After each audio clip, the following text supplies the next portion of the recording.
देवशयनी एकादशी यानी के आषाढ़ माह के शुक्ल पक्ष की एकादशी को देवशयनी एकादशी के नाम से जाना जाता है। देवशयनी एकादशी से ही विष्णु जी 4 माह के लिए योग निद्रा में चले जाते हैं। इस दौरान मुंडन संस्कार, शादी, विवाह, सगाई, गृह प्रवेश ये सभी मांगलिक कार्यों पर रोक लग जाती है।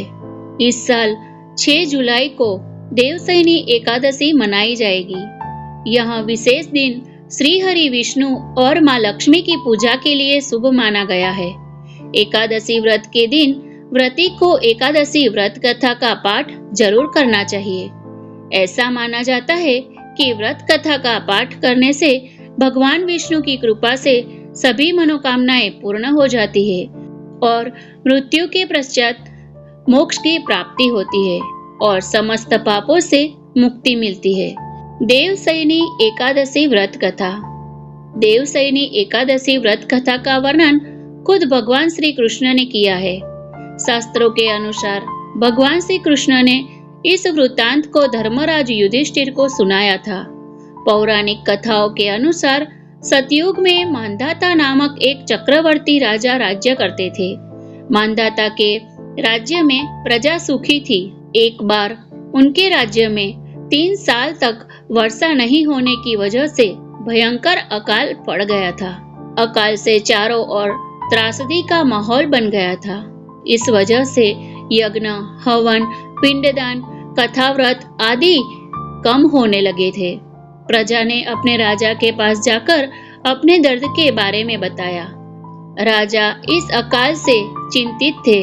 उन्हें लगता था कि उनसे आखिर ऐसा कौन सा पाप हो गया जिसकी सजा इतने कठोर रूप में मिल रही है। इस संकट से मुक्ति पाने के उद्देश्य से राजा सेना को लेकर जंगल की ओर चल दिए।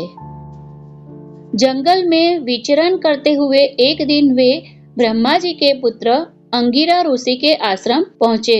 ऋषिवर ने राजा का कुशल क्षेम और जंगल में आने का कारण पूछा।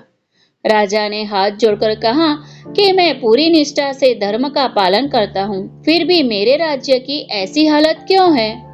कृपया इसका समाधान करें। राजा की बात सुनकर महर्षि अंगिरा ने कहा कि यह सतयुग है। इस युग में छोटे से पाप का भी बड़ा भयंकर दंड मिलता है। महर्षि अंगिरा ने राजा मांधाता को आषाढ़ माह के शुक्ल पक्ष की एकादशी का व्रत करने के लिए कहा। महर्षि ने कहा कि इस व्रत के प्रभाव से अवश्य ही वर्षा होगी। महर्षि अंगिरा के निर्देश के बाद राजा अपने राज्य की राजधानी लौट गए।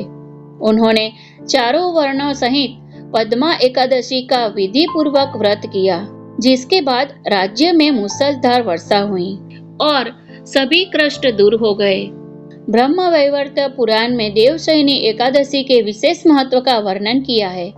मान्यता है कि देवशयनी एकादशी के व्रत से भक्त की समस्त मनोकामनाएं पूरी होती है।